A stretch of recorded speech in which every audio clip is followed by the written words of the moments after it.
नमस्ते दोस्तों, स्वागत है आपका हमारी कहानी विद मंत्रा में। आज हम आपके लिए लेके आए हैं शिव भक्त उपमन्यु की कथा। कथा को शुरू करने से पहले हमारी आपसे नम्र निवेदन है कि प्लीज़ हमारी चैनल को सब्सक्राइब कर ले ताकि और भी ऐसी ही पौराणिक कथाओं की आनंद आप ले सके। एक बार ऋषिगणों ने वायुदेव से पूछा, हे वायुदेव, आप हमें भगवान शिव के परम भक्त उपमन्यु की भक्ति के विषय में बताइए। वायुदेव बोले, हे मुनियों, उपमन्यु बचपन से ही परम तपस्वी हुए हैं। धौम्य ऋषि के बड़े भाई और मुनि व्यासव्रत के पुत्र उपमन्यु जब बाल्यावस्था में थे तब उन्होंने दूध पाने के लिए शिव आराधना की थी। भगवान शिव की परम भक्ति के कारण ही उन्हें शिव पुत्र कार्तिक एवं गणेश के समान शास्त्रों एवं ज्ञान की प्राप्ति हुई। एक समय की बात है, उपमन्यु अपने मामा के यहाँ गए थे। तब उन्हें पीने के लिए जरा सा दूध दिया गया, पर उनके मामा के बेटे को इच्छा अनुसार दूध पीने को मिला।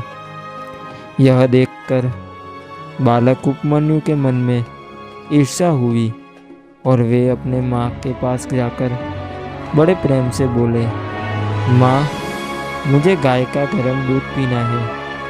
थोड़े से मेरा मन नहीं भरता। मेरे मामा का बेटा इच्छा अनुसार दूध पीता है, अंततः मुझे भी ढेर सारा दूध चाहिए। बेटे की बात सुनकर उस तपस्विनी माता के मन में बड़ा दुख हुआ और उसने अपने बेटे को प्रेम पूर्वक छाती से लगा लिया और दुलार करने लगी। पर अपनी निर्धनता का स्मरण होने पर और भी दुखी हो गई। बालक उपमन्यु बार बार दूध को याद करके रोते हुए माता से दूध मांगता रहा।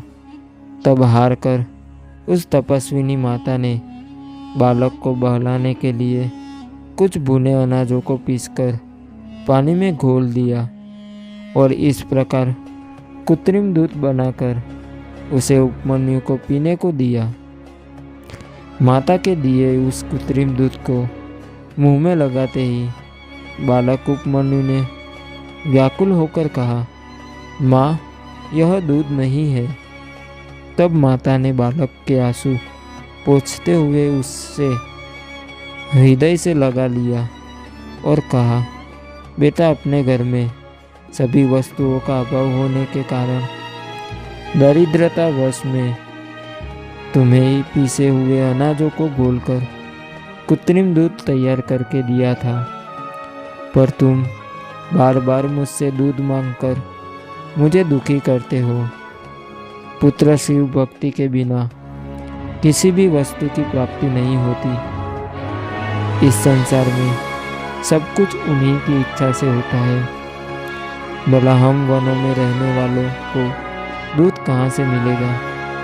तुम रोना बंद करो, इससे मुझे दुख पहुँचता है। तब अपनी माता के इस प्रकार के वचनों को सुनकर वह बालक उपमन्यु बोला, माते, मैं शिवजी को प्रसन्न करके ही दूध प्राप्त करूंगा। आप मुझे बताइए, शिव कहाँ रहते हैं और कैसे प्रसन्न होते हैं? तब माता बोली, बेटा, भगवान शिव तो सर्वत्र विद्यमान है। वे ओम नमः शिवाय मंत्र द्वारा प्रसन्न होते हैं। माता ने समझाकर उपमन्यु को शांत कर दिया, परंतु बालक का जिज्ञासु मन शांत न हुआ। उसने अपने मन में शिवजी के दर्शन करने का निश्चय कर लिया था। उस रात जब वह अपनी माता के साथ सोया हुआ था, तभी उसकी आंख खुली और उसने लगा जैसे शिवजी उसे बुला रहे हैं। वह रात को ही घर से निकल गया। बालक ओम नमः शिवाय का जाप करता हुआ वनों में चला गया। उसे न तो वन में भटक जाने का भय था, न ही किसी हिंसक पशु द्वारा खा लिए जाने की चिंता थी। उसके मन में तो उस समय सिर्फ और सिर्फ भगवान शिव के साक्षात्कार का ही संकल्प था। चलते चलते ही रास्ते में उसे एक शिवालय दिखाई दिया। बालक उपमन्यु ने शिवालय में प्रवेश किया और ओम नमः शिवाय का जाप करते हुए शिवजी की मूर्ति से लिपट गया। मूर्ति से लिपटकर वह रोता रहा। इस प्रकार 3 दिन बीत गए। बालक बेहोशी में भी मंत्र का जाप करता रहा। एक पिशाच ने उस बालक को बेहोश देखा तो वह अपनी भूख शांत करने के लिए उसे उठा ले गया, परंतु शिव कृपा से एक सांप ने आकर पिशाच को डस लिया। जब वह होश में आया तो अपने को शिव मूर्ति के सामने पाकर वह दुखी हुआ। वायुदेव बोले, हे ऋषिगण, बालक उपमन्यु रोते हुए भगवान शिव को ढूंढने लगा। उस समय वह भूख और प्यास से व्याकुल था। भगवान शिव ने जब दिव्य दृष्टि से देखा कि उनका परम भक्त उपमन्यु उनके दर्शनों के लिए भटक रहा है, तो वे तुरंत उठकर जाने लगे। तभी देवी पार्वती जी ने उन्हें रोककर पूछने लगी, स्वामी, आप कहाँ जा रहे हैं? तब शिव जी बोले, देवी, मेरा भक्त उपमन्यु मुझे पुकार रहा है। उसकी माँ भी रोती हुई उसे ही ढूंढ रही है। मैं वही जा रहा हूँ। शिव जी यह बता ही रहे थे कि सभी देवता वहाँ जा पहुँचे। उन्होंने भगवान शिव पार्वती को प्रणाम किया और उनसे संसार में अमंगल विकारक दुर्भिक्ष का कारण पूछा। तभी शिव जी ने उन्हें बताया कि उपमन्यु की तपस्या पूरी हो चुकी है और मैं उसे ही वर देने जा रहा हूँ। तुम लोग अपने अपने स्थान पर जाओ।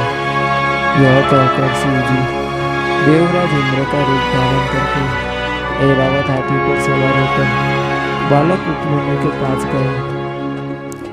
भगवान शिव इंद्र के रूप में उपमन्यु के पास पहुंचकर बोले, हे बालक, यह तुम्हारे तप से प्रसन्न है। मांगो, क्या मांगना चाहते हो? उपमन्यु ने हाथ जोड़कर देवेंद्र को प्रणाम किया और बोला, हे देवेंद्र, आप मुझे भगवान शिव की भक्ति और श्रद्धा प्रदान कीजिए। यह सुनकर इंद्र रूपी शिव जानबूझकर अपनी निंदा करने लगे। यह सुनकर बालक उपमन्यु को क्रोध आ गया और उन्हें उसी वक्त कहा वहाँ से चले जाने के लिए कहा। उपमन्यु की शिव भक्ति से प्रसव होकर शिव जी ने उसे साक्षात दर्शन दिए।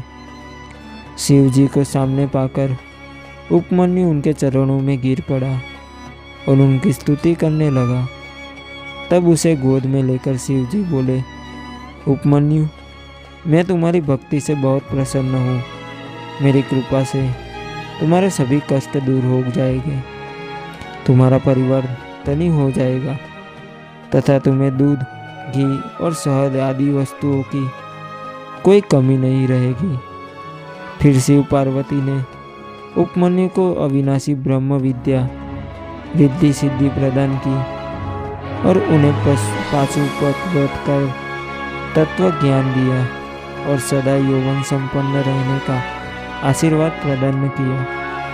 भगवान शिव के आशीर्वादों को पाकर उपमन्यु कृतार्थ हो गया और बोला, हे देवी देव महादेव, कल्याणकारी सर्वस्व, आप मुझे अपनी भक्ति का वर प्रदान करें। मेरी प्रीति आप में सदा बनी रहे। मैं संसार में आपकी भक्ति का ही प्रचार करूं। शिव जी ने प्रसन्न होकर कहा, बालक, जैसा तुम चाहोगे वैसा ही होगा। तुम्हारी सभी मनोकामनाएं पूर्ण होगी। यह कहकर शिव देवी पार्वती सहित अंतर्ध्यान हो गए और उपमन्यु प्रसन्नतापूर्वक घर लौट आया। दोस्तों, ये थी शिव भक्त उपमन्यु की कथा। मैं आशा करता हूँ कि आपको ये कथा अत्यंत प्रसन्न आई होगी। ऐसी ही और भी कथा का आनंद लेने के लिए हमारी चैनल को सब्सक्राइब कर लें और हमारी और भी वीडियो है जिसे आप सुन सकते हैं। ओम नमः शिवाय।